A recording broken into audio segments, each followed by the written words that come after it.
regulars. Thank you, Lestedi and McKeel.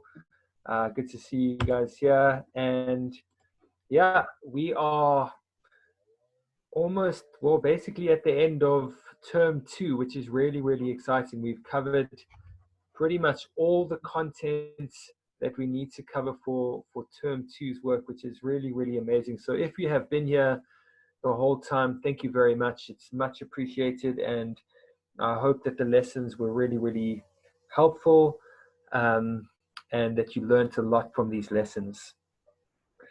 If you would like to recap any of the work that we have covered, you're more than welcome to go to the Africa Teen Geeks YouTube channel, and from there you are able to search for grade 11 content, and you can find any of the lessons that were covered in the last 8 weeks.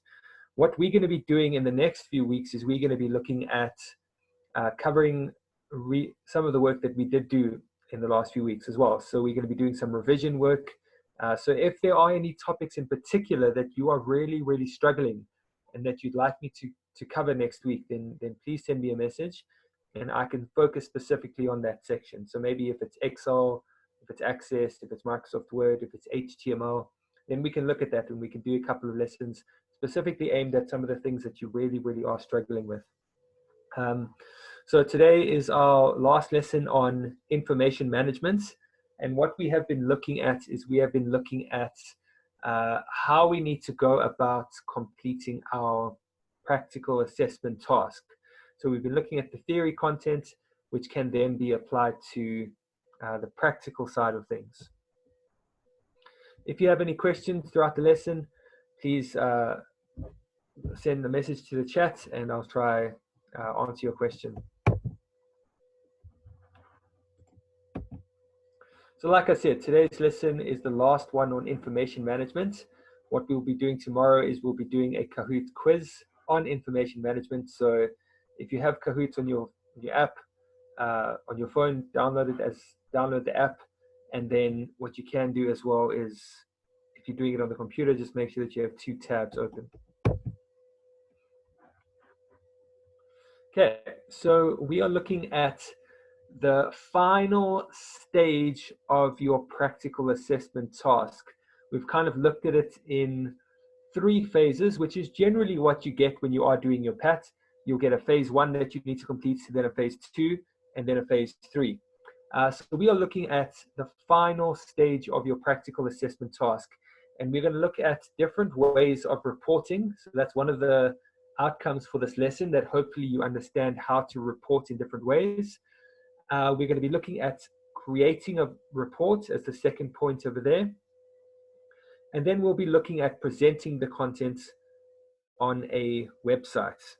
Now, you would have started HTML this year, this year in your grade 11 content. And so this section may be slightly new to you.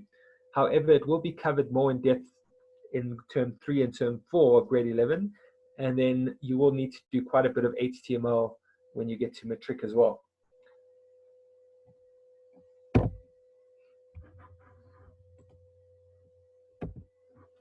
Okay, so we have been looking at this diagram as kind of our visual representation of how the PAT needs to be completed. So the first task, just as a refresher, was looking specifically at what the task is, choosing a topic that is relevant to us and possibly one that we already understand, and one that will, be best suited to, our abilities and our skills.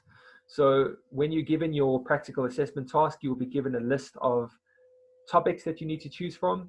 And the first thing that we need to do is obviously select a topic that is applicable to us. And then we need to start analyzing the problem that needs to be solved from that topic. What we'll do in the second step is we are looking at what data is needed, and essentially what data is going to fill our research project. So that is coming up with some questions that are going to guide us in terms of our practical assessment task.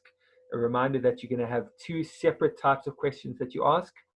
One set of questions is going to be asked in a questionnaire, and that's going to go out to various people. And the second set of questions is going to be in the form of a Word document, which you are then going to research those questions. The third step that we looked at, and we've been looking at this in the last couple of lessons, is where to get the data from. Now, when we ask the questionnaire questions, obviously our data is going to come from people that we have asked to fill out our questionnaire. And then secondly, when we ask the research questions, our data is going to come from specific sources like printed media, for example, books, magazines, textbooks, as well as magazines or newspapers. And then also from electronic media like news reports or specific websites that contain the data that we are looking for. Once we have established where to get the data from, we then need to establish getting the information. So sourcing the information from the website and from the interviews, and then checking that the data is relevant to the topic and making sure that it's going to add value to the final product of our PAT. What we then had a look at yesterday, we had a look at processing the data. And if you remember the lesson from yesterday, we had a look at taking the data that we have captured from a questionnaire and then transferring that data into an Excel spreadsheet and coming up with a few calculations and charts that are going to, again, add value to the project and sort of add to what you're kind of saying. And then we had a look at taking that data from Excel and transporting it or exporting it into Microsoft Access. Now, once we have the data in Microsoft Access, we can then perform reports, we can do queries, we can put validation rules in, and we can put input masks in as well. So the step that we have now arrived at is drawing conclusions and creating a report. So essentially it is taking all those steps that we have now gone through and it's presenting our final conclusion and our findings of the research that we have done. So it's a really, really important step because generally people, when they view a website or when they view information and when information is presented to them, that is how they grasp what has been told to them. So you could have analyzed the problem really, really well. You could have collected all the data really well and analyzed the data and processed the data really, really, really well. But if you don't communicate that data in an effective way and create a report that people can really read through and understand what you are saying, then you're going to lose a lot of marks firstly, but also going to lose the interest of the audience that are reading your report or that are looking through your websites. So it's extremely important that when we create a report and when we present our findings in a website, that we do it in a professional way and in a way that is simple and outlines the main outcome, the main problem of our topic that we chose for our PAT.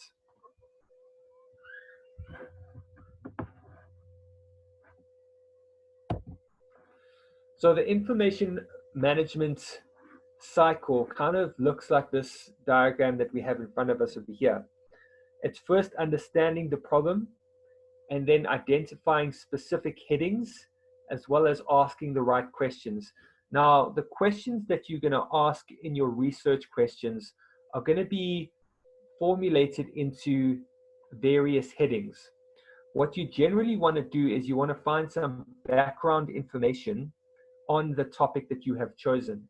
Now, the background information is going to be grouped under one specific heading. I mean, you can choose almost any heading that you'd like, but just so long as the questions and the research that you find at the beginning over here are all grouped under the same heading. Now, what I like to tell my students as well is that once you have found background information, you need to try and find, we need to come up with questions that are going to be related to some of the issues or some of the problems that are found related to the topic that you have chosen. So essentially, you're going to ask problem or issue related questions that are also then going to be grouped under one specific heading. And then possibly a third heading that you could use is a solution that looks at some of the answers or solutions to the topic that you have chosen. So again, you'll ask specific questions that are going to guide your research to find solutions and answers to the problem of the topic that you have chosen. So most of this was covered in the Finding Information module, which is 7.1 of the Study Opportunities textbook. And we had a look at some of this information on Tuesday, in our lesson on Tuesday. So this is basically our stage one, our phase one of the practical assessment task. Understanding the problem, asking the right questions, and then grouping the information together under specific headings. In phase two, what we looked at yesterday is the processing of the data. So we basically asked the right questions and we've now found our information. We need to sift and summarize and group as well as compare. So we're going to take the information that we have found, we're going to sift through it and make sure that we have found the correct information. We are also going to summarize some of that information into groups and then compare the information that we found as well. A reminder that it is very important and a key aspect of research projects to compare the information that you have found. So looking at one specific article and then looking at a second article, basically getting a second opinion on what the person is saying about a specific topic. Once we have done this step over here, we are then going to calculate, analyze, and create charts. Now, most of this over here is done in Excel as well as Access. So we're going to take that questionnaire that we created, those 20 questions.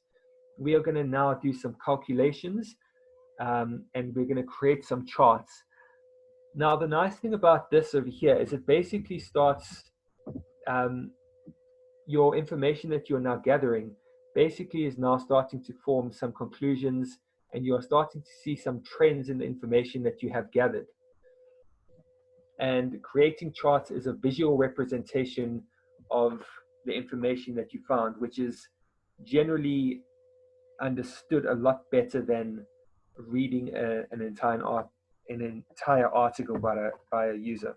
So creating charts is visually stimulating and easily understood by most people. And the third step and the third phase of your practical assessment task is now combining all the information that you found and then compiling it and creating a single report that systematically flows. It has a main heading, it has possibly an introduction page, a cover page for your article that you have created or for your Word document that you've created, a table of contents, for example, outlining exactly what the user is going to be reading about, then your task definition, your focus question, an introduction outlining what the person is just about to read, and then the body, which is basically all the information that you've researched combined into one and maybe specific headings as well, and then a conclusion as well that wraps up the entire project. And then a bibliography, which represents all the article and information sources that you looked at.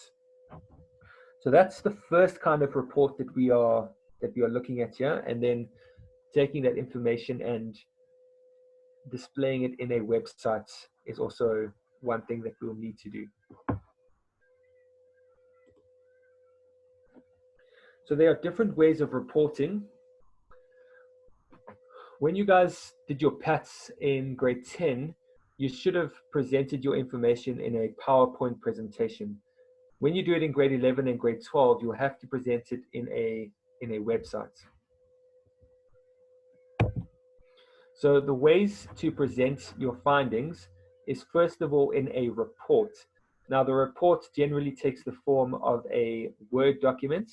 However, if you finish the report and you are 100% satisfied with it, it's generally a good idea to save it into a PDF file, which means that if you do send it out or if people are reading it, then they aren't able to make any changes to it. So that's one way to present your findings. Like I said, in grade 10, a way of presenting your findings would have been in PowerPoint as well. And I guess it's a skill to take in outside of school as well, to be able to present in PowerPoint.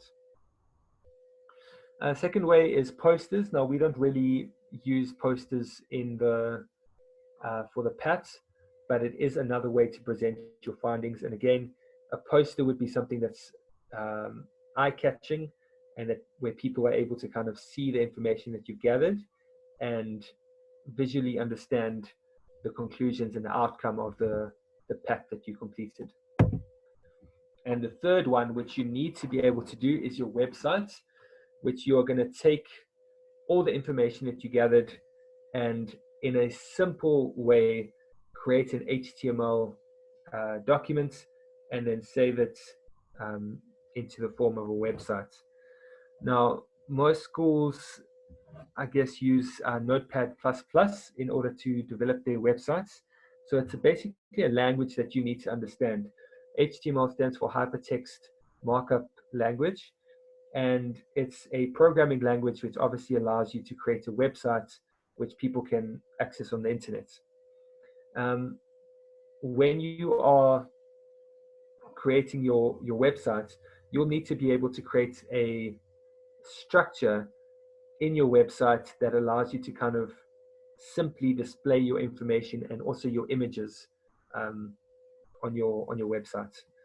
The one thing about websites is that, and I guess PowerPoint presentations as well, is that people generally don't like to see a lot of writing within a website. There has to be some sort of writing, but most people would like to see kind of videos and images as well with a little bit of writing that explains what's happening. So you'll need to be able to insert some images into your website as well as some text, and then structure it in a way that is easy to understand and easy for the user to navigate through. One of the other ways to present your findings of a report is a blog, but you won't be using this in your practical assessment task. And then speeches as well. You may be asked at some point to present the findings that you have in a speech, but this isn't always the case. So what may happen is after your practical assessment task, your teacher or a department official may ask you to read out or explain, the process of creating the practical assessment task which you have submitted. And if you have created a website and a logical report, then the speech would hopefully not be that difficult. Okay, now again, looking at the different ways of reporting is really, really important. We had a look at the ways to kind of present your findings. The way that you present your findings is going to be determined by your audience. Okay, it's really, really important to consider who the audience of your who the audience or the target audience is of your practical assessment task.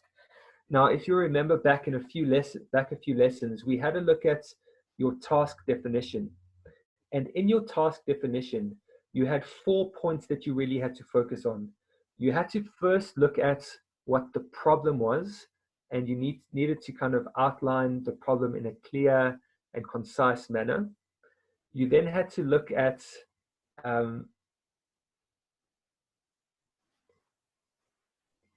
oh, sorry, I just went blank there.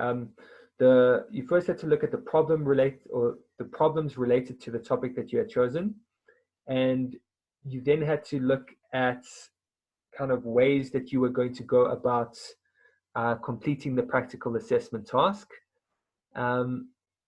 And you then had to give like an outcome also of the project that you intended to complete, ways that you were going to go about doing it, and the outcome of your specific task. The fourth thing that you had to look at was the target audience.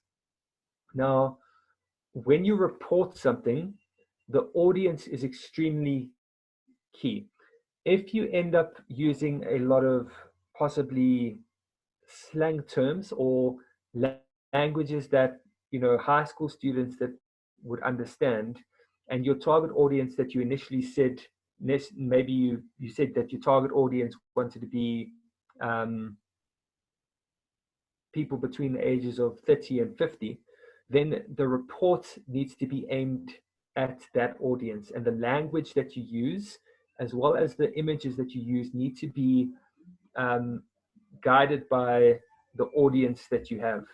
So let's say you chose your practical assessment task and you decided that you wanted to focus the target audience of your project was going to be high school students, then it's okay to use a lot of visual aspects, a lot of images, a lot of a lot of color, and possibly videos as well. And then the language that you use can be slightly more informal.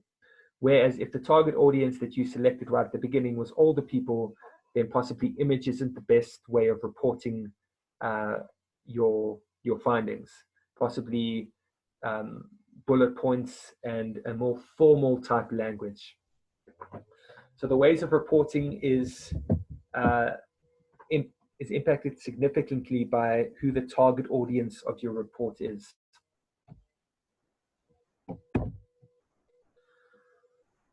Okay, the next section over here is looking at reports. Your reports can be prepared with a word processor, so Microsoft Word.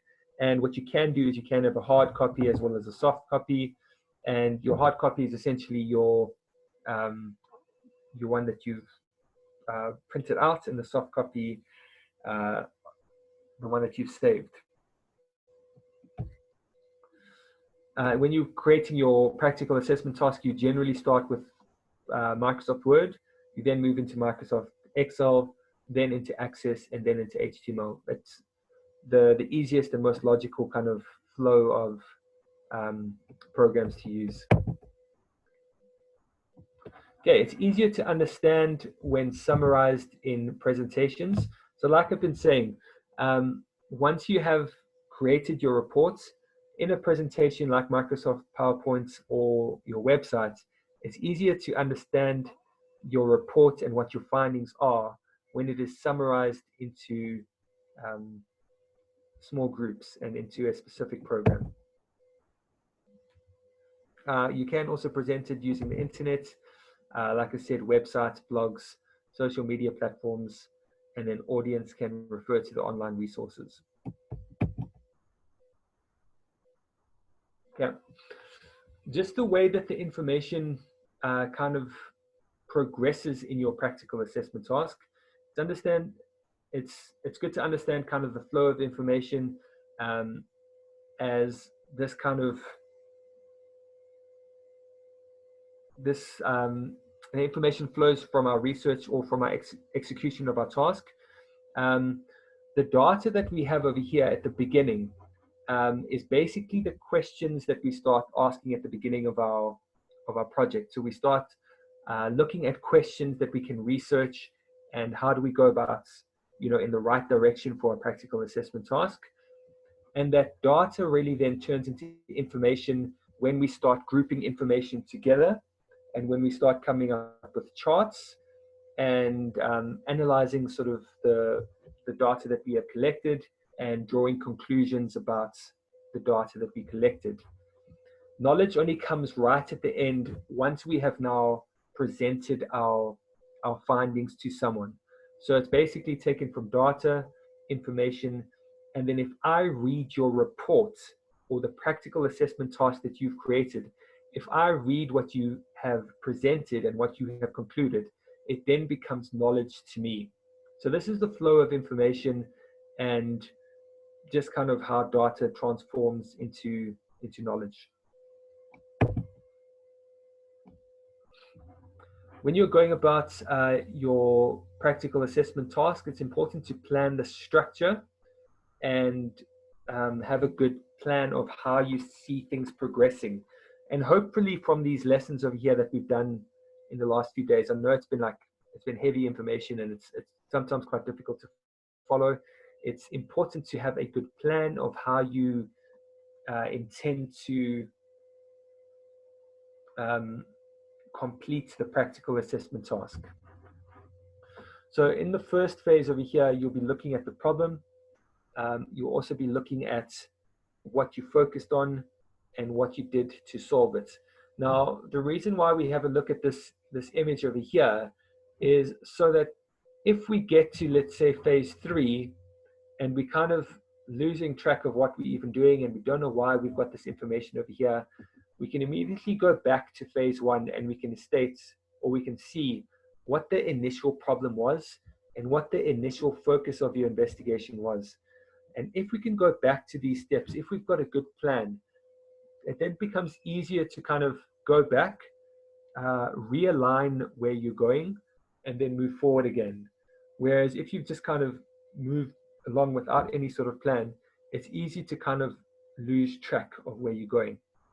And oftentimes, the solution that you then find isn't really related to the problem that you started with. So the second sort of plan, or the second sort of phase, is we're looking at headings for questions. That's grouping of your categories together. That's like the background, the problem, and the solution. Data and information to get answers. This is where we do the research. So we start looking at websites in order to find information for the questions that we asked. And then information I got from processing, headings for data and information. That was pretty similar to this one over here. And in the planning over here, in the third phase, what did I learn from the information processing? What patterns or trends did I see? And what did I interpret from the processing? And this again is coming in Excel and Access when we start grouping things together and start determining certain trends in the research that you have found. And in the last step, you start making conclusions, and then what recommendations can I make on the basis of the new knowledge and insights. Now, the first phase over here is basically just, looking at the project. The second phase is basically, gaining facts. The third phase is then processing those facts. And the fourth phase is really now a little bit more complex because you need to start making your own conclusions about the information that you found. So in the fourth phase, you can't really rely on facts that other people have said. You need to start making your own recommendations and your own insights and your own conclusions based on the work that you have found and the research that you have done.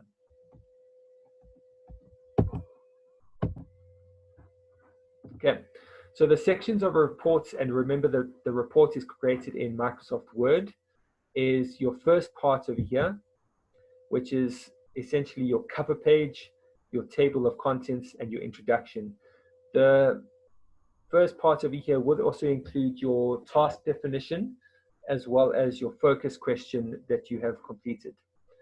Your second part of your report will include your main body. That's all of the questions that you came up with. There's those 20 questions for the questionnaire and the 10 questions that you came up with the research. Now, you are not really going to include the actual questions within your main body over here, but you are going to now include the answers that you received from the questions that you asked in this main body over here. So this is discussion, and it will fall under some main headings or some subheadings that you created, and all the answers from your questions will be discussed within your main body. And then the last part of your reports is going to be your conclusion, and that's essentially concluding everything that you have discussed and then coming up with your own recommendations for a solution to the problem that we initially had, or the topic that we initially covered. And then extremely important, the last section over here is your bibliography. And that's where you reference all of the sources that you used. So the websites that you used, the newspaper articles that you used, the books, the magazines, you have to create a bibliography that states that this information is from those sources. Otherwise, it's known as plagiarism, where you are basically taking somebody else's work and using it as your own. And just getting onto that topic over there of copyright, plagiarism, and referencing, that's where you have to complete that section in your bibliography. Okay, copyright is essentially the laws ensuring a person's right to his intellectual property are known as copyrights. This includes artwork, books, usually indicated by the C symbol. That C symbol over here just represents copyrights. If you copy something and use it as if it is your own intellectual property, you are guilty of a crime called plagiarism. Now, this is extremely important in your PAT. If you take somebody else's work and you state it as your own, you may be in serious trouble for that. So just make sure that you do reference the information. It's okay to use somebody else's information, but make sure that you do state that they have actually created it. When you use someone else's idea or works, you must insert a citation to acknowledge this. And then finalizing the reports, just a few tips for a good layout of a report. Use styles in Word to maintain consistent appearance. So make sure that you are familiar with styles. Styles can be found, I think, in the Home tab of Microsoft Word. And what you do then is, if you create as one style, it basically just makes all the headings exactly the same, and it uses the same fonts within all the paragraphs of Microsoft Word. So make sure that you do use styles. In grade 11 and grade 12, you need to know how to create your own style as well. And this will obviously benefit you when you're doing your PATs. Make sure that you use easy to read fonts with appropriate size fonts. Don't make the font too small, don't make the font too big. Generally between 11 and 14 is probably a little bit too big, but probably 12 would be a safe size to use when using Microsoft Word for your reports. Use bold and italics sparingly. So the headings, I guess, could be bold, and possibly some words could be used in italics and some words in bold, but use them as sparingly as possible, only when really, really needed. Okay, make sure that you've got enough margin space. Again, you'd have to go into Microsoft Word and make sure that you go to the margins icon over there and just choose a margin which you can either customize, or you can choose a narrow margin, a wide margin, but make sure that there is enough margin space and that it's neatly set out. Make sure that when you are finalizing your report, you add page numbers. So each page should be numbered, so that it logically flows as well, and so that the users know where they are. What you also need to do is you'll need to use bulleted and numbered lists for long lists of items. So if you do end up using a numbered list or a bulleted list, it will generally be for lists where either you're listing a whole lot of countries or a whole lot of topics that don't really fit well into a paragraph, or that are difficult to read in a paragraph. So make sure that you do use a bulleted numbered list for long lists especially.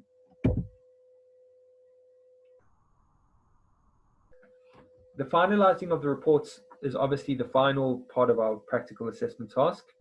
And what we are trying to do there is we're basically just trying to look at the reports of the Microsoft Word documents and make it as neat as possible, making sure that it's user-friendly, making sure that all the fonts are the same, the spacing is correct, that we haven't made any typing errors.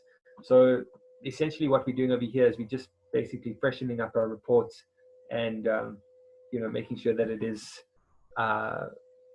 presentable to the people that we're giving it to.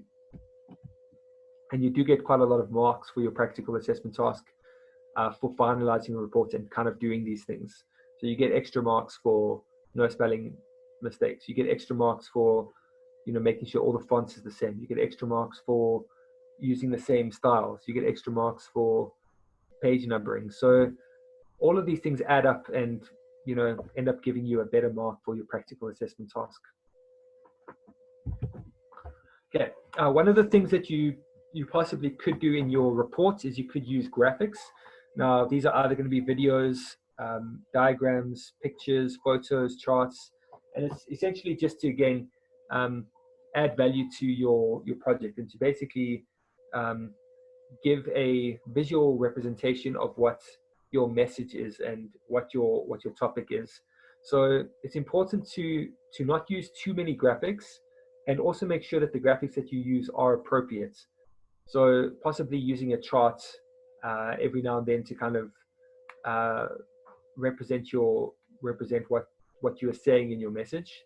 If you don't believe it's coming across in the right way, using a chart might be a better way. But again, just be wary that you shouldn't overuse graphics, otherwise it may become distracting to the reader. Some of the tips for charts: it's easier to understand than tables of data, and label charts with clear, meaningful descriptions. So when you are creating a chart, you can create it in Excel and then transfer that data either as an image or still as a chart into Microsoft Word.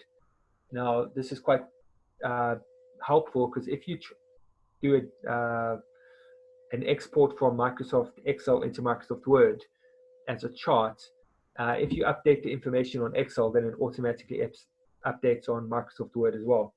So, make sure that you've got a heading for your charts, make sure that you've got labels, that it's in color, and that the user will be able to easily understand what the chart represents.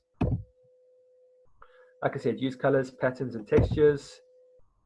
And then finalizing your reports, making sure that you proof your final copy. So make sure that you perform a spell check on the final version. Proofread a hard copy, so make sure that you print it out and then read it.